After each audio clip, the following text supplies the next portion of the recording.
When I think of Josetsu, it's as if someone ripped a piece of my heart out of my chest. There's not a single day that goes by that I don't remember him, and I don't wonder how it could have been different if I had acted differently. We lived in Bilbao. We were inseparable. Josetsu had that spark, that ability to make you feel like life was lighter, even on the worst days. I was 29 years old when it all happened. It was in November 2019 when Josetsu met a girl on a dating app. Her name was Laura, or at least that's what it said in her profile. She was pretty and straightforward. She seemed perfect for him. He was constantly texting her, sending her emoji-laden messages and promises that they would meet in person. Although he had never been very trusting with that sort of thing, this time he was excited. He was showing me the pictures and the messages like an excited kid. When he told me he was meeting her in Zaragoza, I didn't take it seriously at first. Zaragoza? What are you doing all the way there? I asked him, half laughing. But Josetsu was determined. It's different, he told me. It's something special.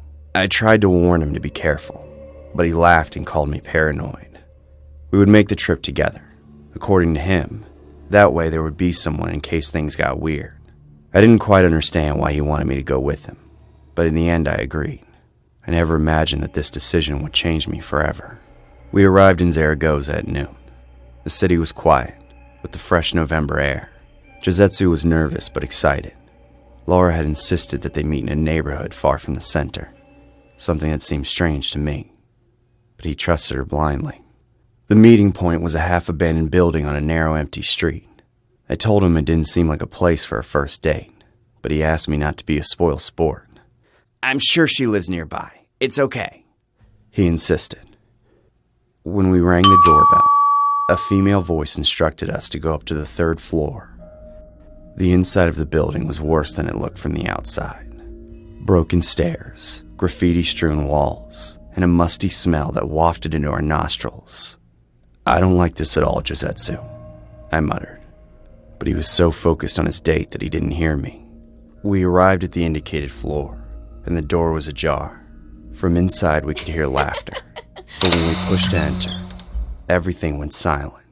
A woman appeared in the doorframe, smiling. She was pretty, but something in her eyes gave me the creeps. Well, you must be Josetsu, but who are you? Oh, I'm a friend. I met him in the area and I was just leaving. No, come in for a moment. I just need some help with something. She opened the door wide and gestured for us to come in. Inside the apartment, the light was dim, and everything seemed to be randomly placed as if it wasn't really a place to live. There was a table in the center with leftover food and a couple of chairs. Laura motioned for us to sit down. I'll be right back. At this point, the red flags were obvious. We had to leave. This isn't right, dude. We gotta go. But he ignored me. Relax, man. It's okay. I'm sure she just needs help fixing something. Then we heard heavy footsteps coming from the hallway. A huge man appeared in the room, dressed in dark clothes. So you're the one from the app? Josetsu started to get up, but the man pulled out a knife and put it on the table. Sit down. My heart was pounding, but I did as he said. At that moment, Laura returned with 2 more men, both with the same menacing expression. What's going on here? My friend looked very nervous. He was almost shaking. And when he asked that question, furious. No one seemed to care, and no one answered. The man with the knife approached us. You're gonna give us everything you have. Wallets, cell phones, watches. If you behave yourselves, there'll be no problems. Josetsu tried to reason with him. We don't have much, but you can have whatever we have. As he spoke, my mind was working at full speed looking for a way out of there. There were no windows. The doors were blocked by 2 of the men, and we were completely helpless. Maybe giving them everything was for the best. Otherwise, we would die for sure. This was a very dangerous situation. These people could kill us and nobody would do anything about it. When Josetsu took out his wallet, one of the men yanked it away from him. Then they looked at me. Your turn. I gave them everything I had, praying they would let us go. But then, the man with the knife got more aggressive. Hey, this isn't enough! Did you really think this is going to convince us? It's all we have. I was thinking of paying for the date halfway, I'm sorry. What, did you want to make the lady pay for everything? This isn't enough for half in any restaurant! I'm sorry. Furious, he hit the barbell, and when he finally calmed down, he looked at Laura, and she nodded. Suddenly, the two men blocking the door lunged at Josetsu, knocking him to the ground. Panic overcame me. I tried to get up, but the man with the knife pushed me back into the chair. Josetsu struggled and screamed, but they pinned him down with chilling ease. One of them took off his coat, searching for more valuables. My chance came in a second of distraction. One of the men holding Josetsu turned his head toward Laura to say something. Then, Josetsu pushed the man away. He shouted, "Run!"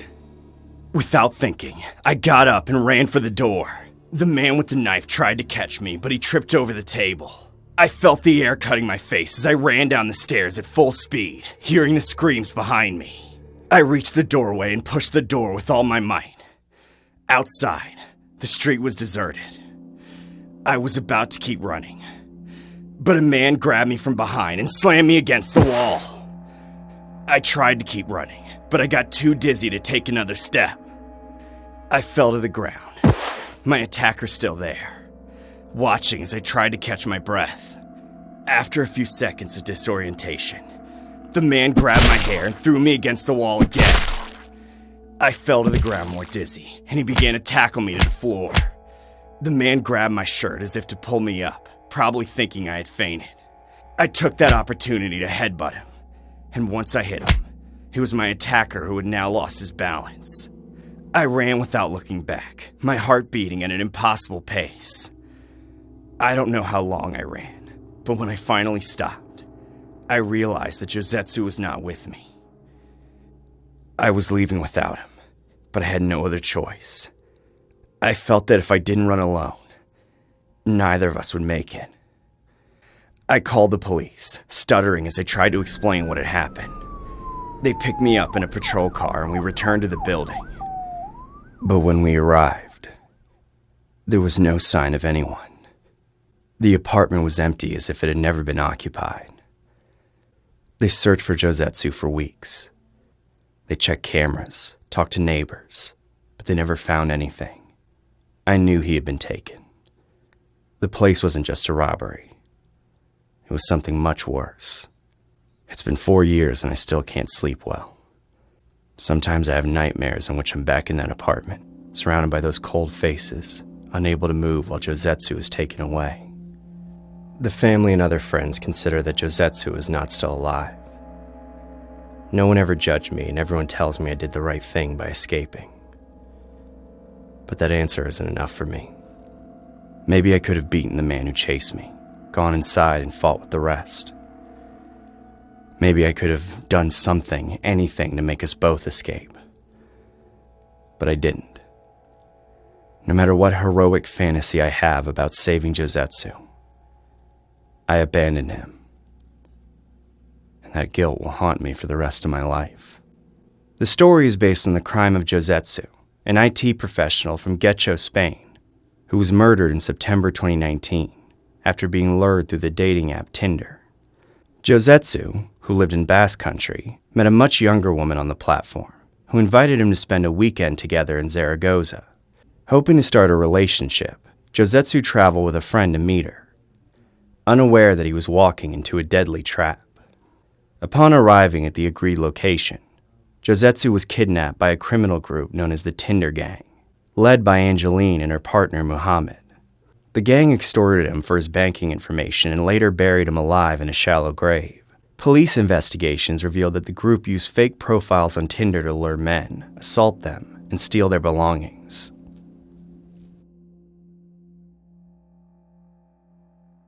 My name is Rebecca.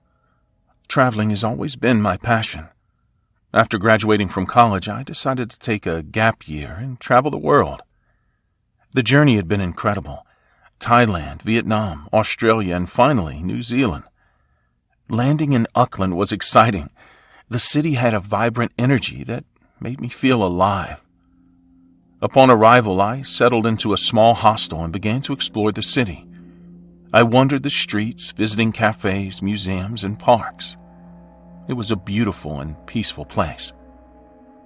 After several weeks of traveling alone, I began to feel the need for company. So one night I decided to download Tinder. I wanted to meet new people, maybe make friends, or have a passing fling. The same day I downloaded the app, I received a message from a man named Jesse. He was handsome with a charming smile and an interesting profile. He told me he was an amateur photographer, liked to explore secluded places, and was always looking for the perfect photo. Our conversation flowed naturally, and I was drawn to his charisma. After a few days of chatting, Jesse invited me to dinner. I accepted without hesitation. We met at a fancy restaurant downtown. The dinner was perfect. Jesse was attentive, funny, and seemed genuinely interested in me. I felt safe and comfortable with him, which was rare for someone I had just met. When he walked me back to the hostel, he kissed me on the cheek and told me he'd love to see me again. I wanted to see him again, too. A few days later, Jesse suggested a hike in a nearby nature park. I loved the idea of spending more time with him in such beautiful surroundings. We met early in the morning and drove to the park. The hike was lovely. The scenery was breathtaking, and Jesse's company made everything even better. We stopped in a clearing to rest and have something to eat. It was then that I noticed something strange about him. Jesse had suddenly become very quiet. His look had changed. Was he nervous about something? Every time I spoke to him, he answered with monosyllables or just didn't respond at all. His attitude was starting to make me nervous, but I forced myself to stay calm. We were far from the city, and I didn't want a misunderstanding to ruin the excursion. When we reached a high point with a spectacular view, Jesse suggested we take some pictures. It sounded like a good idea. As he set up his camera, he moved strangely, almost as if he was nervous. I felt a shiver run down my spine, but I didn't say anything. Jesse started making strange comments, innuendos that didn't seem to fit the man I had met. We reached a denser area of the forest, and my gut was screaming at me that something was very wrong. I told Jesse I wanted to turn back, but he insisted on going on a little further. His tone had changed. It was no longer a suggestion. It was an order. Suddenly, he stopped and turned to me. His face had lost all warmth. "Yeah, this is a good place." Before I could react, he grabbed me by the arm with unexpected force. I tried to pull free, but his grip was like that of a vice. My mind was in shock. I couldn't understand what was happening. Suddenly, he pulled a rope out of his backpack. My panic turned to pure terror. I struggled with all my might, but he was too strong. The rope tightened around my wrists, and I knew I had to escape, or I would die right there. With a strength I didn't know I had, I managed to hit him in the face with my knees. The impact took him by surprise and loosened his grip enough for me to run. My heart was beating frantically as I ran through the forest, hearing his angry shouts behind me. I could hear his footsteps approaching, getting closer and closer. I knew that if he caught up with me, I wouldn't get a second chance. I veered off the main trail, hoping to lose him in the trees. My lungs were burning and my legs were about to collapse, but adrenaline was pushing me forward. Suddenly, I stumbled and fell to the ground, scraping my hands and knees. The pain was intense, but fear made me get up immediately. I found a small hiding place in some bushes and curled up, holding my breath. I could hear Jesse approaching, his breathing heavy and his footsteps furious. Time seemed to stand still as I waited. I slowly approached and discovered it was a road. Hope filled me as I saw a car in the distance. I ran towards the road, waving my arms and screaming for help. Between sobs, I explained what had happened. He helped me into the car and we called the police. As I waited, I couldn't help but look back into the woods. expecting to see Jesse emerge at any moment. The police arrived quickly and took me to the station to make my statement. I told them everything that had happened, described Jesse, and showed them our conversation on Tinder. They assured me they would do everything they could to find him, but I knew he'd be far away by now. He was a calculating and dangerous man, and I doubt it would be that easy to catch him. They didn't believe me. They said there was no proof, that maybe I was exaggerating. They checked my Tinder account and concluded it was a date gone wrong. They asked me why I had gone with him, as if that justified what had happened to me. I asked them to search the woods where it had all happened, but they never found anything, or so they said. Jesse was still free. I was devastated. I knew he wasn't going to stop. I was sure he would look for another victim, but there was nothing I could do. The cops filed my statement, and life went on as if nothing had happened.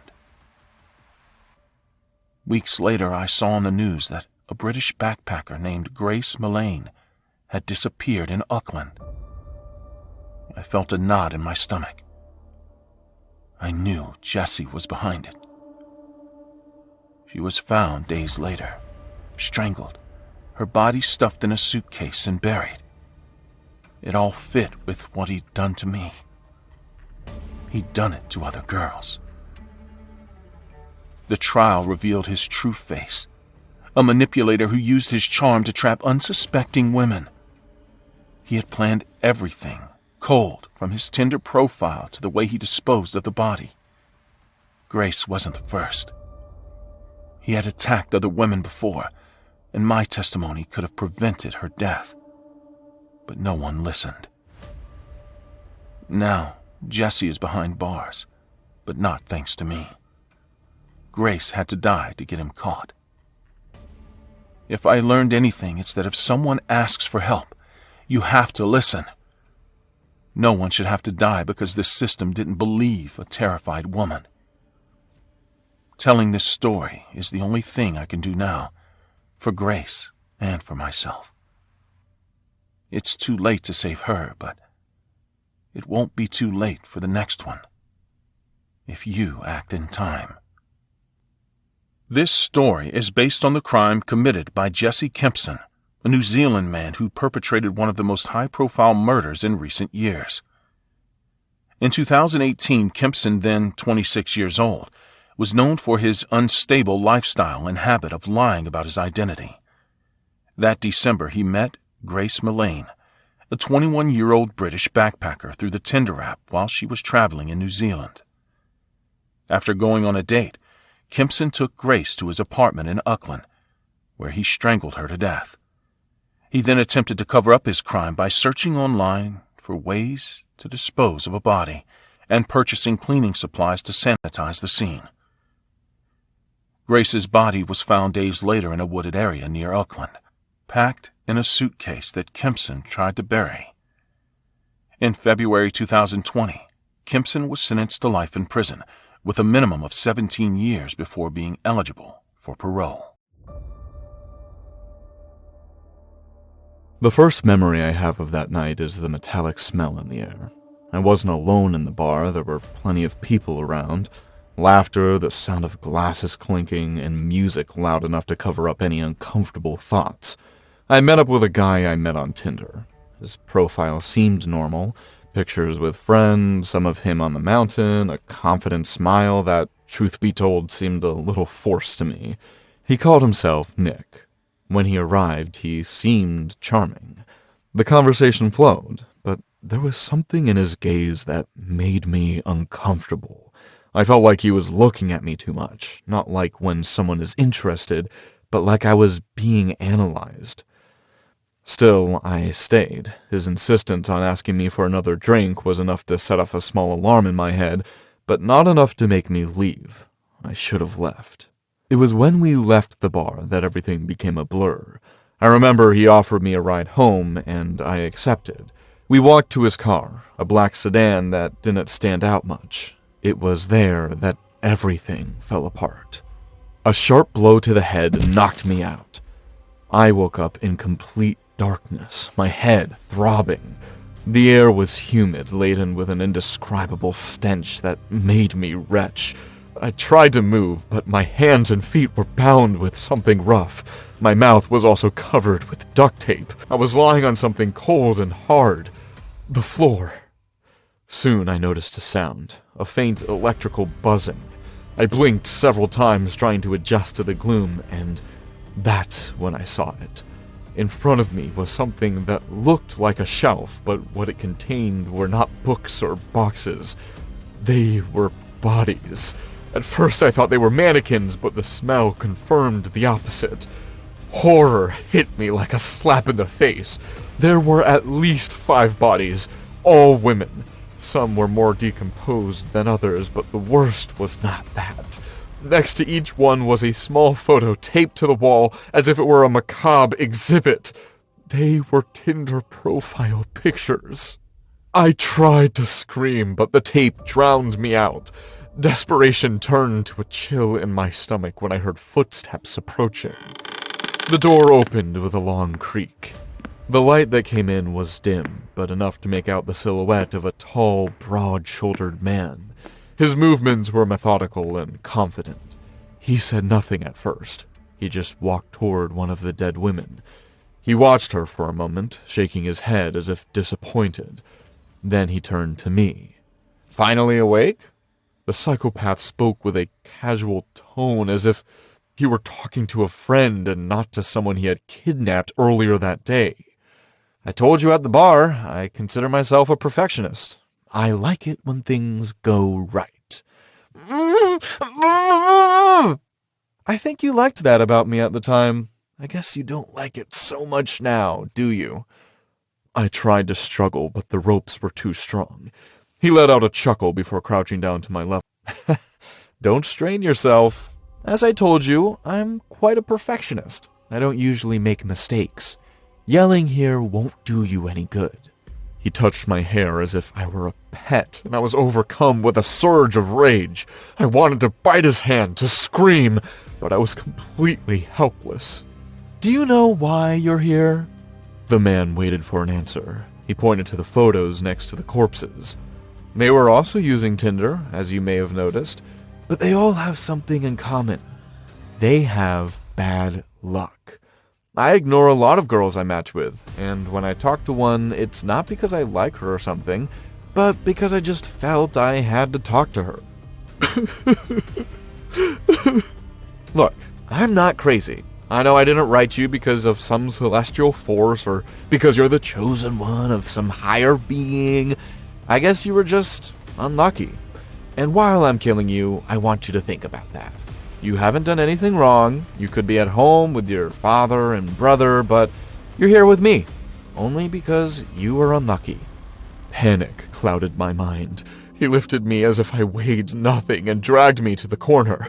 There was a small, grimy mat, barely covered with a blanket. He left me there and walked out, slamming the door shut. The footsteps moved away and I was left alone, shivering. The days blended together. I didn't know how long I had been there. Hunger was sticking like knives in my stomach. He gave me water from time to time, but food, never. He would spend hours sitting in front of me, watching me in silence. Sometimes he would talk, but he wasn't looking for a conversation. It was as if he enjoyed listening to his own voice. "Do you know what happens when someone starves to death?"